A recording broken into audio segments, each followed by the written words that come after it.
मोदी के बाद बात योगी की, जो आज बाराबंकी में थे। योगी सरकार अब अयोध्या में राम मंदिर और वाराणसी में काशी विश्वनाथ कॉरिडोर की तर्ज पर बाराबंकी में लोधेश्वर महादेव मंदिर कॉरिडोर बनाने जा रही है। आज मुख्यमंत्री योगी ने लोधेश्वर महादेव मंदिर में पूजा की और फिर वहां कॉरिडोर बनाने का ऐलान किया। योगी ने कहा कि पहले की सरकारें कब्रिस्तान में बाउंड्री वॉल बनवाती थी, ये सरकार मंदिर कॉरिडोर बनाती है। लोधेश्वर महादेव मंदिर का कॉरिडोर करीब 20 बीघे में फैला होगा। कॉरिडोर के लिए मंदिर के आसपास के 127 मकानों और दुकानों को हटाया गया है। इस योजना के लिए सरकार ने 200 करोड़ का बजट दिया है। उसकी कोशिश है कि अगले साल विधानसभा चुनाव से पहले इस कॉरिडोर को बना दिया जाए। इस मौके पर योगी ने कहा कि सनातन है तो हम हैं, और जब तक सनातन सुरक्षित रहेगा तब तक देश सुरक्षित रहेगा। कि सनातन की सुदृढ़ नींव पर ही हमारा उज्जवल भविष्य निर्भर करेगा। हमारा भविष्य इस पर निर्भर करेगा। सनातन सुरक्षित है, हम सब सुरक्षित हैं। और अगर सनातन के ऊपर कोई खतरा आएगा तो बहनों और भाइयों, ये खतरा कोई बच नहीं पाएगा।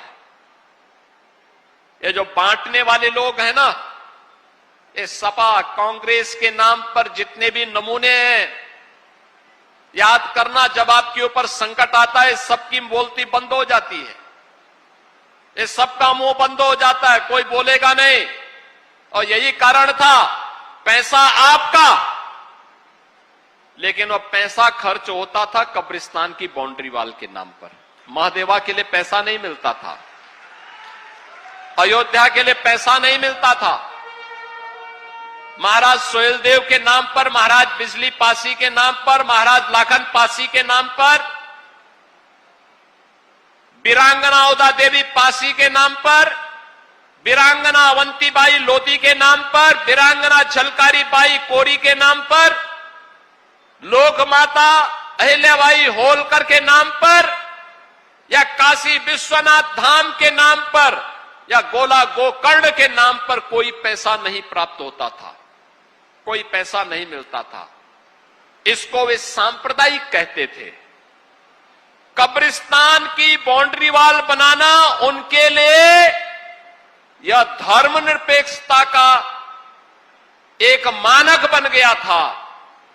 लेकिन कावड़ यात्रा पे रोक लगा देना, जन्माष्टमी के आयोजन को प्रतिबंधित कर देना, रामनवमी के शोभा यात्रा को रोक देना, दुर्गा पूजा के पंडालों को प्रतिबंधित करना, इसको वे धर्मनिरपेक्षता का मानक मानते थे, उसका स्टैंडर्ड मानते थे कि धर्मनिरपेक्ष वही है जो ये काम करेगा।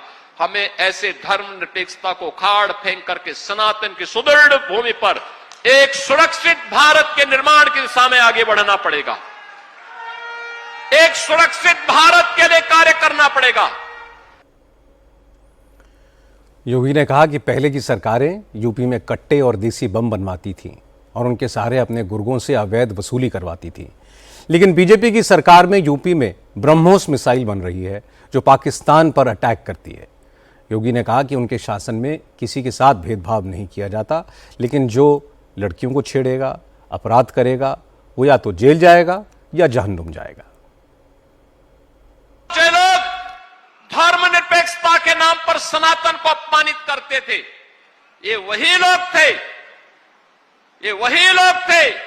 एक और आपको अपमानित करते थे, आपके पर्व और त्योहार के पहले उपद्रव करते थे, अराजकता फैलाते थे, और दूसरी तरफ अपने गुर्गों से अवैध वसूली करवाते थे।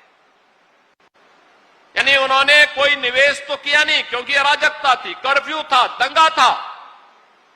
तो वे लोग क्या करते थे, गांव गांव में, शहर शहर में उन्होंने कट्टा और बम बनाना शुरू करा दिया। उस कट्टे और बम से फिर व्यापारी लूटा जाता था, बेटी की इज्जत के साथ खिलवाड़ होता था। और आज कट्टा और बम नहीं, अब तो लखनऊ में ब्रह्मोस मिसाइल बन रही है। ब्रह्मोस मिसाइल एक बार जब दागा जाता है ना, तो पाकिस्तान से लेकर के उसके आका तक सबकी नींद उड़ जाती है और सब बाप बाप कह करके चिल्लाते हुए दिखाई देते हैं। यह है आज के भारत की ताकत। आज ब्रह्मोस मिसाइल बन रही है, आज डिफेंस मैन्युफैक्चरिंग कॉरिडोर का एक नया केंद्र यूपी बन गया है। अब बेटी भी सुरक्षित है और व्यापारी भी सुरक्षित है, तो बड़े बड़े निवेश आ रहे हैं और यूपी के नौजवानों को यूपी के अंदर ही काम भी मिल रहा है, नौकरी मिल रही है। सरकार का पहले के सिद्धांत स्पष्ट सिद्धांत है। पहले दिन ही हमने कह दिया था कि सरकार बिना भेदभाव के कार्य करेगी, लेकिन हम लोगों ने यह भी कहा कि कोई उपद्रव करेगा, बेटी और व्यापारी की इज्जत के साथ खिलवाड़ करेगा तो दो ही जगह होगी, या जेल जगह होगी या जहन्नुम जगह होगी, इसके अलावा तीसरी कोई जगह नहीं होगी।